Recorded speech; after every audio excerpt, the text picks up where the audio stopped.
La Côte d'Ivoire a un potentiel minier important avec 5 mines de production d'or et 4 de manganèse. C'est un secteur en plein essor, mais la représentativité des femmes reste encore faible avec moins de 10% des emplois directs.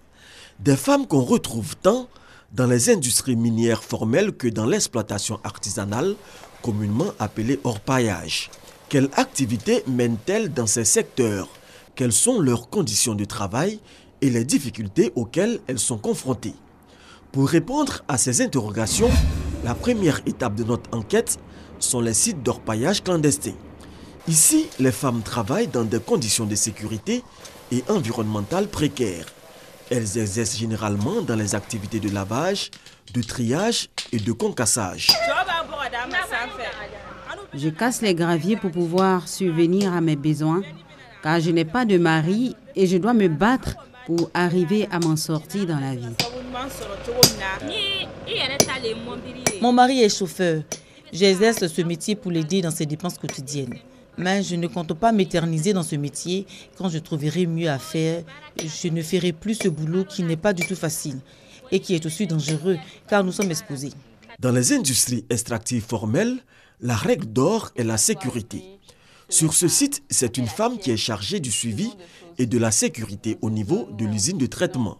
Il s'agit de faire en sorte que les différents travailleurs des différentes sections de ce département respectent toutes les mesures de sécurité qui ont été mises en place.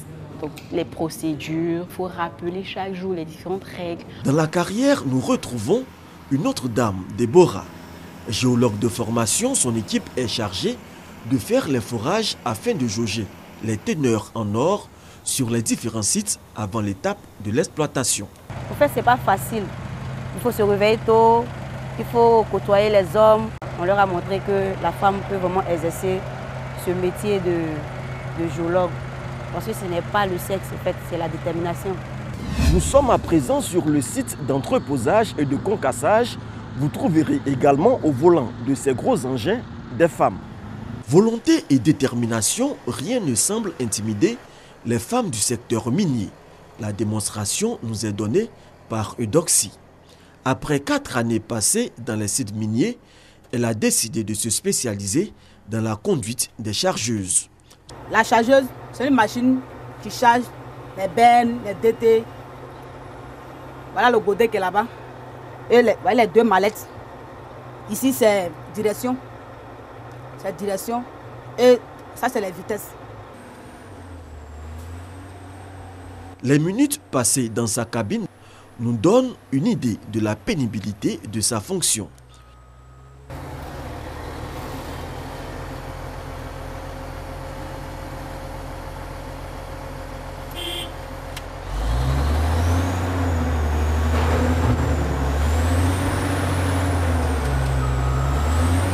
Sa collègue Nadège nous invite à bord de ce mastodonte qui peut contenir des chargements de plus de 300 tonnes. C'est fatigant pour les femmes. Le secours, dans la vie, rien n'est facile. 12 heures de travail quotidien à convoyer les tonnes de terre sur les différents sites. À la fin de notre séance d'immersion, nous retrouvons Marie-Laure à la cantine pour le dîner. On n'a vraiment pas le temps de se mettre à la cuisine et avoir déjà le repas qui est déjà fait. C'est pratique en fait pour éviter d'être trop épuisé parce que la journée du lendemain, vous avez une autre activité encore plus intense. Après une journée de travail bien remplie, direction la cité où réside une partie du personnel essentiel de la mine. Voilà, c'est ici qu'on reste dans des conteneurs aménagés. C'est un peu comme la vie de militaire, hein. Chacun est dans sa chambre avec le lit, le frigo, une table, une douche, la télévision avec le satellite. Donc voilà, c'est pas la maison, mais on est là pour le boulot qu'on doit effectuer. Donner un visage féminin à l'industrie extractive, c'est le challenge que veut relever les femmes de ce secteur avec l'appui du réseau qu'elles ont créé. À la différence des autres pays où le secteur s'est construit, a mûri avec ses faiblesses et ses forces et a pris conscience par la suite qu'il fallait développer des politiques spécifiques aux femmes. Nous, aujourd'hui, nous bénéficions de l'expérience de tout ce qui s'est déjà fait ailleurs et nous pouvons en profiter. Donc, naturellement, il faudra compter avec les femmes dans le secteur minier. Compter avec les femmes dans le secteur minier, Eudoxie, Marie-Laure, Nadège donneront certainement des ailes à d'autres femmes qui hésitent encore à embrasser cette carrière dans son entité formelle et non artisanale.